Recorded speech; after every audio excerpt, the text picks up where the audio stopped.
Before Pop Smoke took over New York drill, before the charts, the fame, the Dior videos, the international cosigns, something else was happening behind the scenes.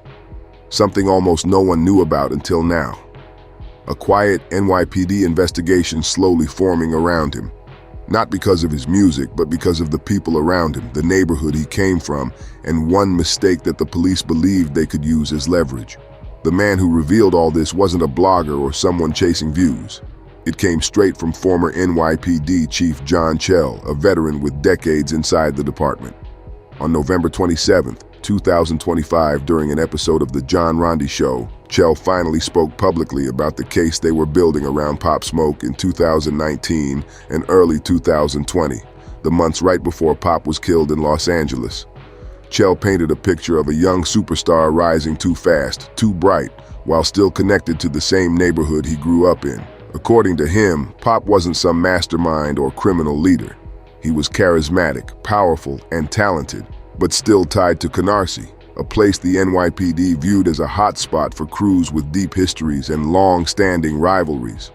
And even though the NYPD didn't have much on Pop himself, they had reason to believe he was close to people they were actively investigating. To them, that was enough to keep him on their radar, not because he was dangerous, but because he was valuable, a rising artist with millions of eyes watching him, a young man with something to lose, a name that could change the direction of a larger investigation.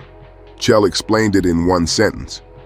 You might be running with the gang guys, and they're your friends, but you've got a lot more to lose. And that's when the NYPD realized they needed leverage, something concrete, something they could use to pull him away from those street connections, and they found it in a black Rolls-Royce Wraith.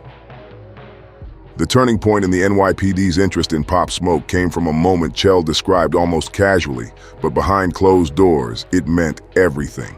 In late 2019, Pop was in Los Angeles filming content at a home where a man owned a black Rolls-Royce Wraith. Pop and his team used the luxury car for a video shoot, but instead of returning it, the vehicle ended up thousands of miles away in Canarsie. Whether it was miscommunication or a reckless move, the result was the same. The owner reported the car stolen, police tracked it to New York, and Pop Smoke was arrested. That single charge instantly became the NYPD's opening. Chell said it clearly. We made an arrest, and we tried to leverage that. In police work, leverage doesn't mean influence. It means pressure. It means that when they want information or cooperation, they use whatever they can to push an individual into their strategy. Pop wasn't the target of a huge criminal case. The crew around him was, but Pop was the one with the fame, the visibility, and the future the NYPD believed they could use as a bargaining chip. To them, Pop Smoke wasn't just a suspect. He was a potential key, a young star who could help them understand connections, movements, and alliances tied to the G-Stone Crips, a set NYPD had been tracking for years. Chell emphasized that they didn't see Pop as the guy running things. They saw someone with neighborhood loyalty and massive influence, someone who still spent time in the same blocks he grew up in, even as his music career exploded. Someone who could either change direction or get pulled deeper into the politics of the streets. The Rolls-Royce case gave NYPD something they lacked before, a charge they could hold over his head, a reason to call him in, a way to say, work with us, or this gets worse. It set the stage for a bigger police strategy, one they never got the chance to finish. Because while the NYPD was preparing to use that leverage, Pop Smoke was about to walk into a danger they never saw coming. While Pop Smoke's career was skyrocketing, NYPD's gang intelligence unit had something entirely different unfolding behind the scenes. According to John Chell, Pop wasn't the main target of their investigation.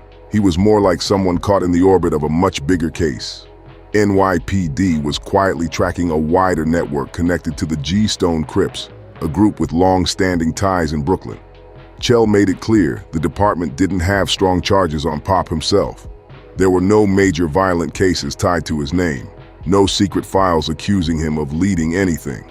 What they did have was a rising artist who still had real relationships with people from his neighborhood, people NYPD believed were active in the street life and in law enforcement strategy. That's enough to start watching closely.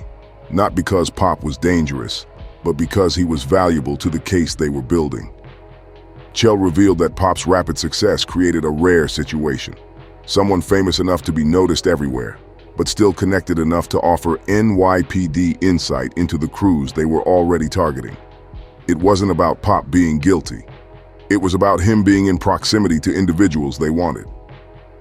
Reports claim the NYPD had lists of names, connections, and movements tied to multiple people around Canarsie.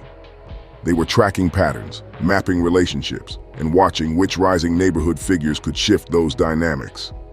Pop Smoke's sudden fame made him a central point in all that tracking, not as a suspect, but as someone whose actions and associations could reveal bigger things.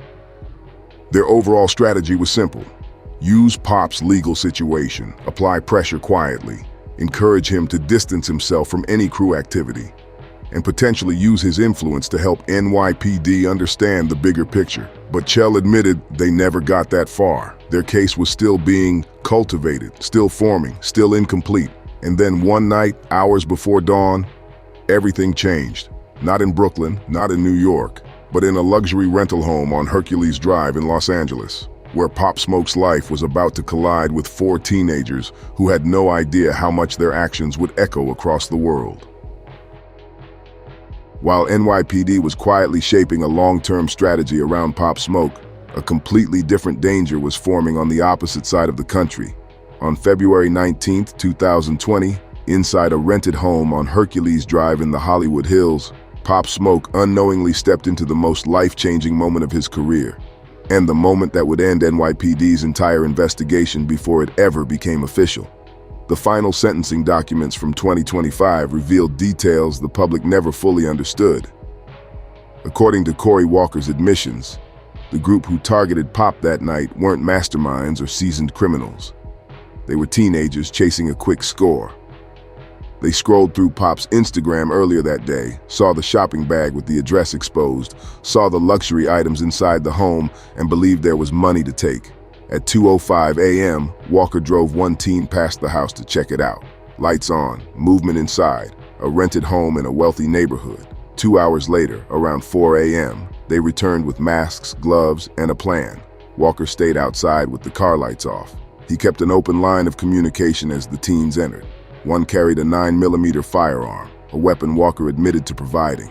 Inside the home, everything unraveled within seconds. There was a confrontation, shouting, and then a single shot that changed music forever.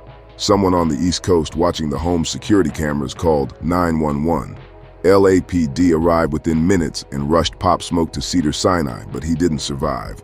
The 4 suspects fled into the dark, climbing fences, sprinting through backyards, disappearing before sunrise. 5 months later, police arrested all of them. Back in New York, NYPD's gang unit suddenly faced a board filled with names, surveillance notes, and connections, all centered around a young artist whose story just ended overnight. Chell summed it up in one sentence that hung heavy over the room. As we were cultivating this whole gang case, he got murdered in a home invasion. It wasn't just a case ending. It was a future disappearing, and it left a hole in both cities that would echo for years.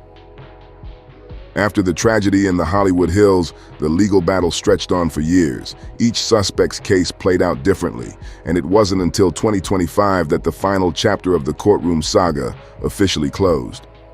The last major defendant, Corey Walker, stood before a judge and accepted a plea that shocked some and relieved others. Walker was the only adult involved. Had he gone to trial on the original charges, including murder with special circumstances, he could have faced life without parole. Instead, on February 5, 2025, he pled guilty to voluntary manslaughter and 2 counts of home invasion robbery, along with gang and firearm allegations. For that, he was sentenced to 29 years in state prison. The 3 remaining suspects were all juveniles at the time of the break-in, which meant the justice system handled them differently. One of them, only 15 years old during the crime, admitted to first-degree murder in juvenile court, along with firing the fatal shot. He also admitted to home invasion robbery. Because of his age, he couldn't be tried as an adult, even for something this serious. He'll remain in custody until he turns 25. Another teen accepted charges of voluntary manslaughter and home invasion robbery. The final juvenile admitted to a single robbery count. Their current custody statuses weren't fully released, a common practice in juvenile cases. But the public outrage didn't stop at the sentencing. Months before Walker's plea, one of the teens, known online as Blockstar, resurfaced on social media wearing Pop Smoke merch. The image spread everywhere. Fans exploded with anger, disbelief, and heartbreak. It felt like disrespect layered on top of tragedy. Pop Smoke's family had to watch these headlines unfold while still living with a loss that never healed. At award shows, his mother reminded the world why Pop created music in the first place, for kids growing up cramped, struggling, and fighting their way out. She said he made songs so teenagers wouldn't feel the need to prove themselves through violence. That's the irony, she said, a message that still hits hard today. By 2025, with Walker finally sentenced, the legal story was closed. But what happened next proved Pop Smoke's impact wasn't going anywhere. When news of Pop Smoke's death reached New York, the NYPD gang unit found themselves staring at an investigation that no longer had a center. Everything they had been quietly piecing together, every name, every movement, every connection on their whiteboards, depended on Pop being alive. He wasn't the target, but he was a key piece of the puzzle they believed could guide them toward a larger picture. John Chell described it almost like a story interrupted mid-sentence. They had leverage, they had strategy, they had time on their side. But in one night, everything collapsed. Chell revealed they weren't building a case against Pop. They were trying to use Pop's influence and his legal situation to push him away from certain people. To police, a rising artist isn't someone to put in prison. He's someone they hope can distance himself, cut ties, and maybe even help them understand the networks they're tracking. Pop Smoke's trajectory made him unique. He was blowing up faster than anyone expected. He still walked the same blocks he grew up on. He still had real relationships in Canarsie, and NYPD saw a young man who could either become a megastar or become another name tied to the streets. With the Rolls-Royce case, they had leverage to guide him, not punish him. But Chell admitted they never got the chance. The moment Pop Smoke lost his life, the NYPD's larger gang case lost momentum. Key connections went dark, the leverage disappeared. Surveillance trails stopped making sense. And without Pop in the middle of the picture, investigators didn't have the same access or visibility into the neighborhood dynamics they were studying. The entire strategy fell apart. For a police department used to controlling narratives, the timing was shocking. For the people in Canarsie, it was devastating. For the music world, it was a moment that rewrote the future of New York drill. Pop Smoke wasn't alive to grow, evolve, or distance himself from anyone. He wasn't alive to take advantage of the music opportunities coming his way. And he wasn't alive to see how much the world loved his voice. But Brooklyn wasn't ready to let his memory fade. And what happened next became something the NYPD had to monitor for years. After Pop Smoke's passing, something powerful began happening in Canarsie.